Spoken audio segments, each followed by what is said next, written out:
Welcome back. તો નાણામંત્રી નીતિનભાઈ પટેલ વિધાનસભામાં બજેટ રજૂ કરી રહ્યા છે. ફરી એકવાર જોઈએ ત્યાં આપણે વધારો કરતા જઈએ છીએ.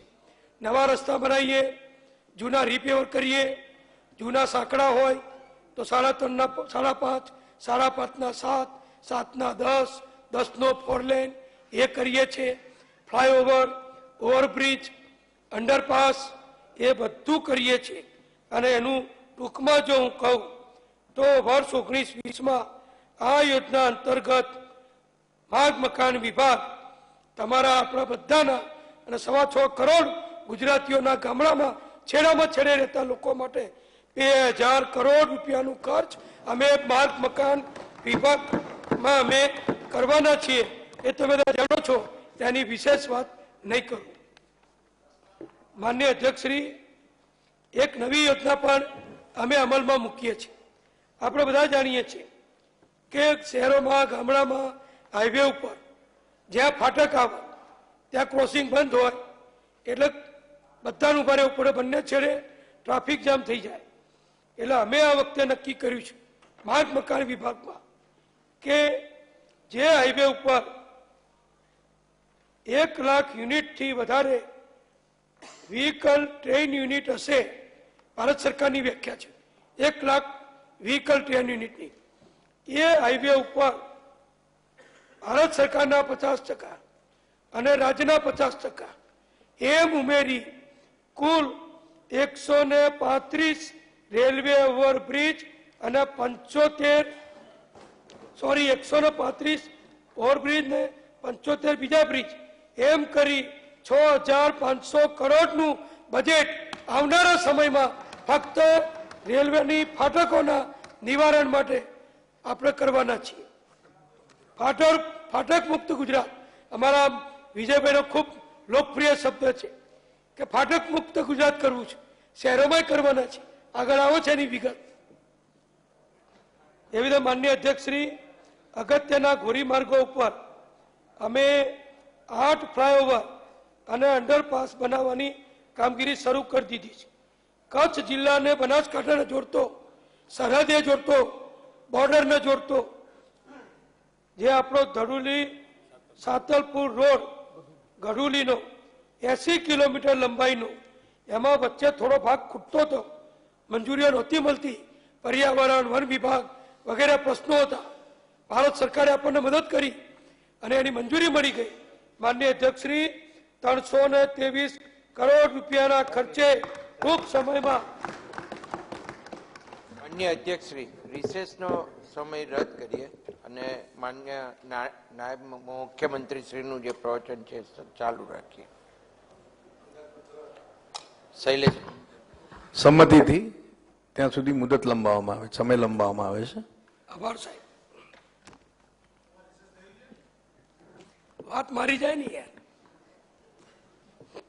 તમે બધા આટલા રસપૂર્વક અમને સાંભળી રહ્યા છો, એક તલ્લીન થઈને તો અમને આનંદ થાય ને યાર. અને અમારે એકલા નથી, આપણા બધાનું છે. હું તો કશામાં થાકતો નથી. માન્ય અધ્યક્ષશ્રી સાહેબ, અમારી સરકાર સંસ્કૃતિ, ધર્મ એને પણ પ્રત્યે સંવેદનશીલ છે. એટલે હાઈવે ઉપર બધું કરીએ, પણ પૂજ્ય સાધુ સંતો, પદયાત્રીઓ, મહારાજ સાહેબો એ પગપાળા જતા હોય છે. આપણે ઘણી વાર છાપામાં દુઃખદ સમાચાર વાંચીએ છીએ કે ફલાણી જગ્યાએ મહારાજ સાહેબો કે સતી જતા હતા, એમને અકસ્માત થયો. એ પરોઢિયે જ ચાલતા હોય અને દુઃખદ બનાવ બનતા હોય છે.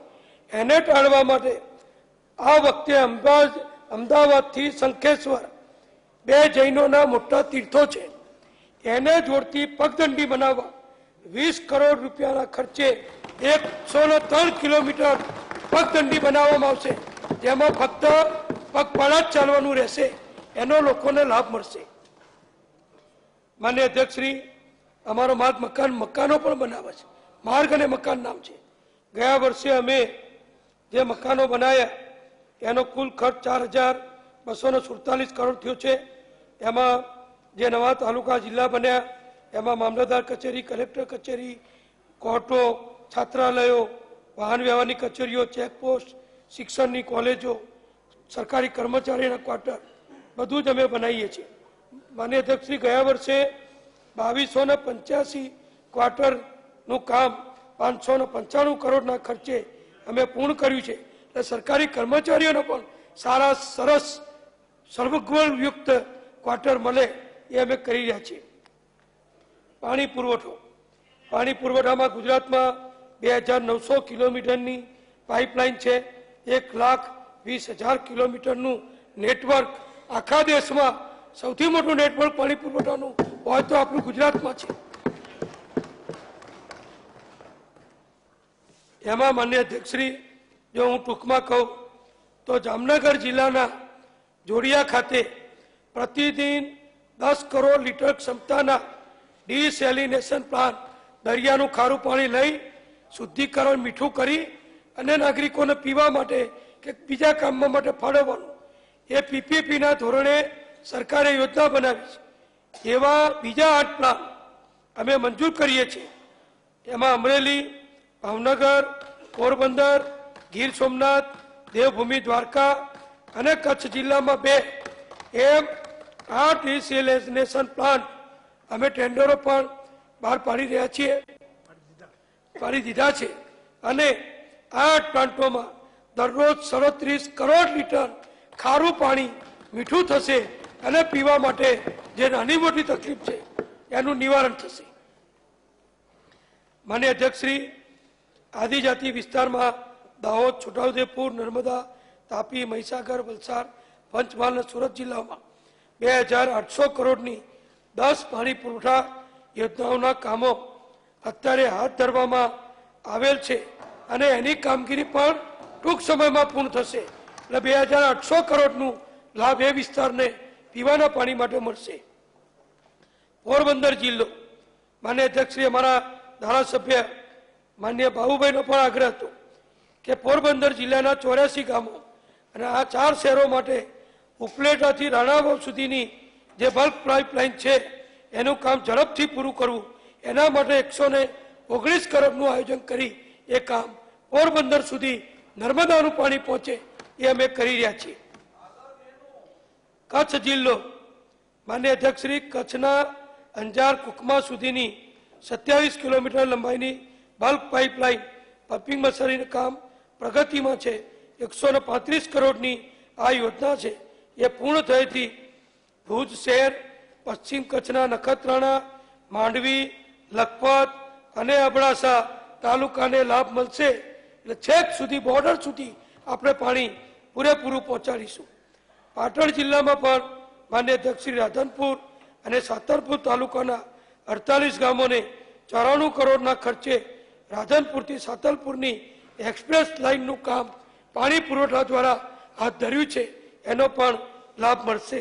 અને આ બધા જ કામો માન્ય અધ્યક્ષશ્રી, આવા નવો જે ઉનાળો આવશે એ પહેલા પૂર્ણ થશે. એટલે ગુજરાતમાં વધુ લાખો નાગરિકોને પીવાનું શુદ્ધ પાણી આપણે સારી રીતે વધુ જથ્થામાં આપી શકીશું. ગ્રામ વિકાસ, માન્ય અધ્યક્ષશ્રી, સ્વચ્છતાનું મોટું અભિયાન આપણા હાથું ધરેલું અને 33,50,000 શૌચાલયનું કામ સફળતાપૂર્વક લોક ભાગીદારીથી પૂર્ણ કર્યું છે. આ રકમ કહીએ એના કરતાં કેટલા લોકો લાભ મળ્યો, તો જે 33 લાખ સંડાસ થયા એનો લાભ 1.5 કરોડ લોકોને મળે છે. એનો અર્થ બીજી રીતે જોઈએ તો અત્યાર સુધી 1.5 કરોડ આપણી ભાઈ બહેનો, દીકરીઓ કે બીજી વ્યવસ્થા નહોતી મહિલાઓ, એમને ખુલ્લામાં શરમજનક રીતે શૌચાલય જવું પડતું હતું. એ મોદી સાહેબે જે ઓડીએફની યોજના મૂકી, 12,000 રૂપિયા સહાય સરકારે આપી, એ આપણે પૂર્ણ કર્યું છે. હવે શહેરી વિકાસ, માનનીય અધ્યક્ષશ્રી, ગુજરાતના શહેરો અને નગરપાલિકાઓ, મહાનગરો એ પણ વિકાસની હરણફાળમાં ખૂબ આગળ છે અને વર્ષોથી અનેક પ્રકારની સહાય સરકાર આપે છે. એટલે હવે શહેરી વિકાસ મુખ્યમંત્રી શ્રી પાસે છે. એમણે નિર્ણય કર્યો છે કે મહાનગરપાલિકા વિસ્તારમાં અને નગરપાલિકા વિસ્તારમાં જ્યાં ચાર રસ્તા હોય, ટ્રાફિક જામ થતો હોય, ખૂબ ભીડ થતી હોય, મોટું શહેર હોય, એને સરકારી ખર્ચે ફ્લાયઓવર અથવા અંડરપાસ ગુજરાત સરકાર 100% ખર્ચો આપે એ રીતે બનાવી આપવાનો અમે નિર્ણય કર્યો છે. અને એ પ્રમાણે માનનીય અધ્યક્ષ શ્રી, અમદાવાદ શહેરમાં 20, સુરતમાં 10, વડોદરામાં 8, રાજકોટમાં 8, જામનગરમાં 3, ભાવનગરમાં 3 અને જૂનાગઢમાં 2 ફ્લાયઓવર આ મહાનગરના આ સરકાર પૈસા આપશે અને એ શહેરોને લાભ મળશે. એવી રીતે જે મોટા શહેરો છે એમાં દાહોદ, ગોધરા, ભુજ, મહેસાણા, પાટણ, ડીસા, આણંદ, પાલનપુર, બોટાદ, સુરેન્દ્રનગર, પોરબંદર, નડિયાદ, નવસારી, વલસાડ, ભરૂચ, અંકલેશ્વર, વાપી, હિંમતનગર, અમરેલી, મોરબી અને વેરાવળમાં આ શહેરોમાં એક એક મળી 75 ફ્લાયઓવર ગુજરાતની ભાજપની સરકાર શહેરોના નાગરિકોને બનાવી આપશે.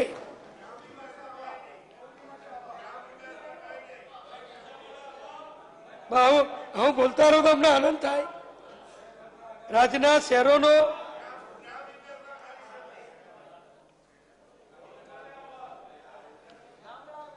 ફાટક મુખ ગુજરાત, આ મેં કહ્યું એ સાંભળજો, હજુ થોડું બાકી છે. આ મેં કહ્યું એ શહેરના 4 રસ્તા, જંકશન, રેલવે બીજ નહીં, પણ નીચેનો ફકરો વાંચો. છેલ્લા શહેરી વિસ્તારમાં જ્યાં ટ્રાફિક સમસ્યા છે અને રેલવેની ફાટકો આવે છે ત્યાં આગળ સરકાર 750 કરોડ રૂપિયા ફાળવી બંને કામો ભેગા થઈ અને રેલવે ફાટકો પણ શહેરની અંદર બંધ ન થાય એ માટેનો બ્રિજ પણ અથવા અંડરપાસ એ ગુજરાત સરકાર બની આપશે. મ્યુનિસિપાલિટીને ચિંતા કરવાની જરૂર નથી. બીજું આપણે બધા જાણીએ છીએ, શહેરોનો વિસ્તાર વધતો જાય, વસ્તી વધતી જાય, નગરપાલિકાના બહારના વિસ્તારમાં પણ નાગરિકો રહે છે, એમને સુવિધા આપવા માટે જે ઓજી વિસ્તાર આપણે કહીએ છીએ એ ઓજી વિસ્તાર, ટીપી વિસ્તારમાં સ્ટ્રીટ લાઇટ, રસ્તા, ડ્રેનેજ, પીવાનું પાણી આ વ્યવસ્થા માટે એવી નગરપાલિકાઓ કે જે ઓજી વિસ્તાર અથવા ટીપી વિસ્તાર ધરાવે છે, જે શહેરની હદની બહાર છે, એને 500 કરોડ રૂપિયા આ વર્ષે મદદ કરશે. એ વિસ્તારના લોકોને આ સહાય સગવડો મળશે. મેટ્રોનું કામ મેં કીધું, આમંત્રણ આપી દીધું, ફેઝ 1 ચાલુ કરીએ છીએ. બાકીનું કામ પણ 2020 સુધીમાં પૂર્ણ કરી આખી મેટ્રો અમદાવાદની એ કાર્યરત કરવાનું અમારું આયોજન છે. સૌને ઘર આપવા પ્રધાનમંત્રી આવાસ યોજના અને મુખ્યમંત્રી આવાસ યોજના એ ખૂબ ઉપયોગી અને જરૂરી છે. અમારી સરકારે 7,64,000 પરિવારોને પાકા સગવડયુક્ત સુંદર આવાસ આપવાનું આયોજન કર્યું છે. 7,64,000 એ પૈકી અત્યાર સુધીમાં 3,87,000 આવાસ મંજૂર કર્યા છે અને એના ઉપર 1 લાખ કરતા વધુ લાભાર્થીઓને હાઉસિંગની લોનનું વ્યાજ પણ સરકારે ચૂકવી આપ્યું છે. એટલે દરેકનું ઘર બને. પ્રધાનમંત્રીનું જે સ્વપ્ન છે ઝૂંપડપટ્ટી મુક્ત લોકોના ઘર થાય એ અમે કરી રહ્યા છીએ. ઉર્જા વિભાગ ગુજરાત આખા દેશમાં માથાદીઠ વીજ વપરાશમાં આગળ છે. દેશનો જે દર હતો રાજ્યનો એ 2007-8માં 1424 યુનિટ હતો, જે ગયા વર્ષે 2007 થયો છે.